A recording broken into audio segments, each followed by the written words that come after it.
क्षेत्रीय अस्पताल जियलगोड़ा के डॉक्टर एस के मिश्रा और उनकी पत्नी डॉक्टर श्वेता मिश्रा द्वारा यूपी के वृंदावन में सेवा करने के उद्देश्य से कोल इंडिया बीसीसीएल से स्वेच्छा से त्यागपत्र दिए जाने पर आज अस्पताल परिसर में चिकित्सकों और कर्मियों ने सम्मान समारोह आयोजित कर उन्हें भावभीनी विदाई दी।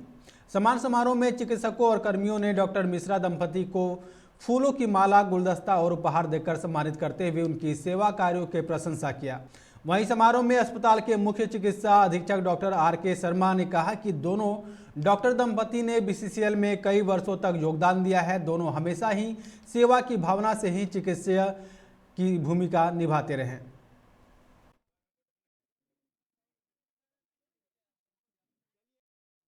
ये कार्यक्रम हो रहा है कि आज हमारे बीच से दो डॉक्टर संजय मिश्रा और श्वेता मिश्रा रिजाइन करके बाहर जा रहे हैं। ये जो है सो आध्यात्मिक परिवर्तन है। क्या कुछ कार्यक्रम किया था इनके सम्मान में? आज आप लोगों ने हम लोग इनके सम्मान में इतने सम्मानित है कि क्या सम्मानित इनको करें, लेकिन जहाँ तक बन पड़ रहा है सारे हमारे जियलगोड़ा हॉस्पिटल के परिवार और इस क्षेत्र के जो लोग भी हैं सारे भरे मन से इनको विदाई दे रहे हैं। मन से तो स्वीकार नहीं कर रहे हैं कि ये जाएं, लेकिन करना क्या है जब ये डिसीजन ले चुके हैं, समझाने के बाद भी नहीं मान रहे हैं। तो आध्यात्मिक परिवर्तन जब होता है तो यही होता है। ये ईश्वर की सेवा में चल दिए हैं। कितनी कमी करेंगे इन दोनों डॉक्टर? बहुत ज़्यादा। उस कमी को भरपाई करना बहुत कठिन है। ऐसे डॉक्टर बार बार नहीं मिलते हैं। नहीं, एक्चुअली ये निर्णय अचानक नहीं था। हम लोग एक साल से जो झुकाव था वो अध्यात्म की ओर हो रहा था, और उसमें भी हम लोग इस एक साल में कई बार वृंदावन गए। तो वृंदावन जो धाम है वो तो सभी लोग, सारे सनातन धर्म का सबसे बड़ा धाम है, सभी लोग उससे परिचित हैं।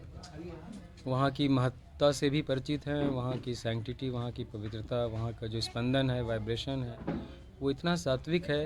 एक चुंबकत्व वाली शक्ति, एक आकर्षण जो है वहाँ इतना ज़्यादा है, और वहाँ पे जाने पर ऐसा लगता है कि आध्यात्म में अपने आप फ्लो आगे बढ़ रहा है, ऐसा लगता है। दूसरा, हमने एक चीज़ और महसूस किया कि जैसे अब यहाँ हम जो ड्यूटी कर रहे हैं और आसपास के क्षेत्रों में बहुत सारे चिकित्सक हैं, लेकिन उस जगह पे हम जब गए तो एक साल में हमने कई बार ये ऑब्ज़र्व किया कि 8-10 किलोमीटर 15 किलोमीटर में हमें कोई चिकित्सक दिखा नहीं। तो वहाँ जो ब्रजवासी हैं, साधु संत हैं, उन लोगों को हमें ऐसा लग रहा था, और वहाँ के लोगों का हमें रिक्वेस्ट मिला। कई सारे आश्रमों में भी हम लोग गए, सबने एक ही बात बोली कि यहाँ सब कुछ है, दान देने वाले भी सब लोग हैं, खाना पीना, कंबल, राशन सब मिल जाता है, लेकिन चिकित्सा व्यवस्था के लिए डॉक्टर्स यहाँ पे नहीं मिल पा रहे हैं, या कोई आते भी हैं तो 2-4 महीने में चले जाते हैं। तो एक तो आध्यात्मिक रुचि थी, प्लस हम लोगों को भगवान ने एक ऐसा एक व्यवसाय दिया है चिकित्सा का, तो हम दोनों की सहमति थी, जितना इनका निर्णय उतना ही हमारा। हम लोगों का ये झुकाव हुआ कि भाई जब यहाँ आने से आध्यात्म हो जाएगा, ब्रजवासियों की और साधु समाज संतों की सेवा भी हो जाएगी, और जो भी वहाँ आसपास के ज़िला से लोग वहाँ के धर्मार्थ चिकित्सालयों में, वहाँ के आश्रमों में आते हैं चिकित्सा कराने, तो हम लोगों ने फिर ये एक साल के अंदर ये हम लोगों ने धीरे धीरे यह निर्णय लिया कि हम लोग वहाँ जा कर के श्री वृंदावन धाम में और अपनी से नहीं था, क्योंकि ये भगवतिक प्रेरणा है, और जब उनकी कृपा रहती है तो कोई भी चीज़ कठिन नहीं होती है। तो और हमारे लिए सबसे बड़ा सौभाग्य है कि मेरा पूरा परिवार इस निर्णय को एक साथ हमने लिया। मतलब किसी की असहमति अगर होती तो इस निर्णय के साथ हम लोग कभी नहीं आगे बढ़ पाते। मैं तो यहाँ बॉर्न एंड ब्रॉट अप हूँ, ठीक है। मेरे पिताजी यहीं से सीएमओ पोस्ट से रिटायर हुए हैं, बीसीसीएल से ही। तो सबसे ज़्यादा तो लगाव मुझे इस जगह से है, क्योंकि मैं यहाँ पर पैदा हुई हूँ। लेकिन फिर भी वो भी चीज़ अड़चन नहीं आई, मतलब वो इच्छा भगवती की इच्छा है, इस वजह से हम इसके साथ आगे बढ़ रहे हैं।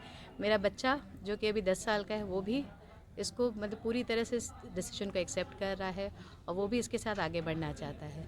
तो मुझे किसी तरह की कोई कठिनाई नहीं महसूस हुई डिसीजन के साथ आगे बढ़ना। बिल्कुल। अब तो प्रभु जी प्योर फूड आ गया है धनबाद में। मिठाई, नमकीन, चाट, साउथ इंडियन, चाइनीज से लेकर सात्विक भोजन तक सब मिलेगा। प्रभु जी प्योर फूड, चलो कुछ प्योर खाते हैं। प्रभु जी प्योर फूड अब आ गया है मेमको मोड़ धनबाद में।